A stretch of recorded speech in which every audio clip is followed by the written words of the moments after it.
అదే RTV app వార్తల్ని క్షణాల్లో చదివే అవకాశం ఉంటుంది. ఒక న్యూస్ పేపర్, ఒక టెలివిజన్ ఛానల్ మీ చేతుల్లో ఎప్పుడు ఉంటాయి. తో పాటు కొల్లి రవీంద్ర ఉన్నారు. మచిలీపట్నం నుంచి ఆయన పేరుని అయితే మొదటి లిస్టులో ఖరారు చేసిన పరిస్థితి ఆయనతో పడుతుంది. సార్ ఎలా చూస్తారు? మొదటి లిస్టులో మీ పేరు వచ్చింది, ఎలా అనిపిస్తుంది?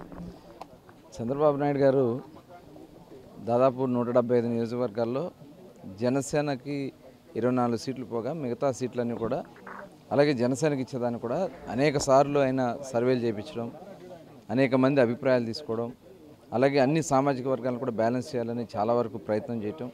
అందులో భాగంగా మరి ఫస్ట్ లిస్టులో రావడం 94 పేర్లలో మరి తెలుగుదేశం పార్టీ రిలీజ్ చేసిన పేర్లో నా పేరు కూడా ఉండటం చాలా ఆనందంగా ఉంది. చంద్రబాబు నాయుడు గారికి అదేవిధంగా లోకేష్ గారికి ప్రత్యేకమైన ధన్యవాదాలు తెలియజేస్తా ఉన్నాను. అలాగే పవన్ కళ్యాణ్ గారికి కూడా ప్రత్యేక ధన్యవాదాలు తెలియజేస్తా ఉన్నాను. ఖచ్చితంగా జనసేన తెలుగుదేశం పార్టీ ఇవాళ చాలా పొత్తుల విషయంలో పవన్ కళ్యాణ్ గారు కూడా చాలా ఆశతూచి ఆయన ఆలోచించేయటం, అలాగే చంద్రబాబు నాయుడు గారు కూడా వారికి ఆలోచించి చాలా జాగ్రత్తగా పరిశీలన చేసుకుని ఈ అరాచక ప్రభుత్వం పోవాలా, ఈ రాక్షస పాలన పోవాలా, ఈ రాష్ట్ర ప్రజలను కాపాడాలనే ఏకైక లక్ష్యంతో చక్కటి పొత్తు నిర్ణయంలో చాలా హెల్దీగా జరిగింది. దాన్ని మనస్ఫూర్తిగా అభినందనలు తెలియజేస్తున్నాం. ఆంధ్ర రాష్ట్ర ప్రజల తరపున చంద్రబాబు నాయుడు గారికి, పవన్ కళ్యాణ్ గారికి కూడా ప్రత్యేక ధన్యవాదాలు తెలియజేస్తాం. అంటే చివరి నిమిషం వరకు, నామినేషన్ చివరి నిమిషం వరకు టీడీపీ లిస్టులు ప్రకటించదని ఒక అపోహ ఇప్పటి వరకు ఉంది. కానీ దానికి పటాపంచలు చేస్తూ 50 రోజుల ముందే లిస్టులు ప్రకటించడం ఇదేమైనా ఉపయోగపడుతుందా? ఎన్నికల్లో బాగా టీడీపీకి లబ్ధి చేకూర్చే అంశంగానే మీరు భావిస్తున్నారు? ఖచ్చితంగా. ఎందుకంటే ఇవాళ ప్రజలు కోరుకుంటా ఉన్నారు. ప్రజలు కూడా తొందరగా అభ్యర్థుల్ని ప్రకటించండి, అభ్యర్థులు ప్రజల్లోకి రావాలి, గెలవాలి, ఎట్టి పరిస్థితుల్లో ఈ అరాచక ప్రభుత్వాన్ని సాగనంపాలని ప్రజలు కోరుకుంటా ఉన్నారు. అందులో భాగంగానే మరి ఇవాళ ఈ పొత్తుల విషయంలో ఒక క్లారిటీ రావాలా, అభ్యర్థులు బయటకు రావాలా, తిరగాలని చెప్పి ప్రజలు కోరుకున్నారు. ఆ విధంగానే ఫస్ట్ టైం చంద్రబాబు నాయుడు గారు కూడా, ఎందుకంటే గతంలో నందమూరి తారక రామారావు గారు 1994లో 72 సీట్లు ఫస్ట్ టైం ప్రకటించారు. దాదాపు అందరూ కూడా గెలవడం కూడా జరిగింది.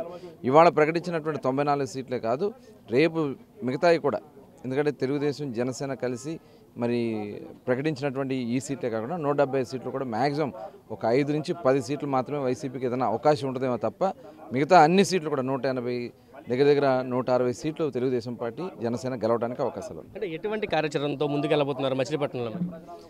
ఆల్రెడీ మేము చేసినటువంటి అభివృద్ధి ప్రజలకు తెలుసు. నిరంతరం ఈ 5 సంవత్సరాల్లో మేము ఓడిపోయిన దగ్గర నుంచి కూడా ప్రజల్లోనే ఉన్నాం. గత 5 సంవత్సరాల్లో నియోజకవర్గంలో దాదాపు 2,000 కోట్ల రూపాయలు పైన నిధులు తీసుకొచ్చి అభివృద్ధి కార్యక్రమాలు చేశాం. కానీ ఈ 5 సంవత్సరాల్లో మరి వైసీపీ నాయకుడు, మరి మంత్రిగా పనిచేసినటువంటి పేర్ని నాని గారు ఇటువంటి అభివృద్ధి కార్యక్రమాలు చేయకుండా వాళ్ళ మభ్యపెడుతూ వస్తూ ఉన్నాడు. మరి ఈరోజు అర్థమయ్యి, ప్రజల యొక్క విధానం అర్థమయ్యి ఆయన డ్రాప్ అయ్యి వాళ్ళ కొడుకుని పెట్టాడు. వీళ్ళు ఎన్ని చెప్పినా వాళ్ళ ప్రజలు నమ్మే పరిస్థితిలో లేరు. ఖచ్చితంగా తెలుగుదేశం పార్టీ మచిలీపట్నంలో జనసేన తెలుగుదేశం పార్టీలు జెండా ఎగరవేయబోతాం. అంటే చాలామంది సీనియర్లు మొదటి లిస్టులో తమ పేర్లు ఉంటాయనుకున్నారు, కానీ చాలామందికి పేర్లు అయితే మొదటి లిస్టులు లేవు. ఏం చెప్తారు మీరు? అంటే బాబు గారు కూడా చాలా కసరత్తులు చేస్తూ ఉన్నారు. ఆయన ప్రజల అభిప్రాయాలు తీసుకుంటా ఉన్నారు. అట్లాగే కమ్యూనిటీ బ్యాలెన్సింగ్ కూడా చేసుకోవాల్సినటువంటి అవసరం ఉంది. అలాగే పొత్తు ధర్మాన్ని కూడా పాటించాల్సిన అవసరం ఉంది. ఇవన్నీ కూడా చేయడంలో కొంతమంది సీనియర్స్కి కొంత గ్యాప్, మరి ఇంకా వాళ్ళని కూడా పిలిచి చాలా పదవులు వస్తాయి. రేపు నామినేటెడ్ పోస్టులు ఉన్నాయి, ఎమ్మెల్సీలు ఉన్నాయి, వాటిలో కానీ లేదంటే దీంట్లో కూడా మరి అవకాశం ఉన్నంత వరకు ఏర్పాటు చేయడం జరుగుతుంది.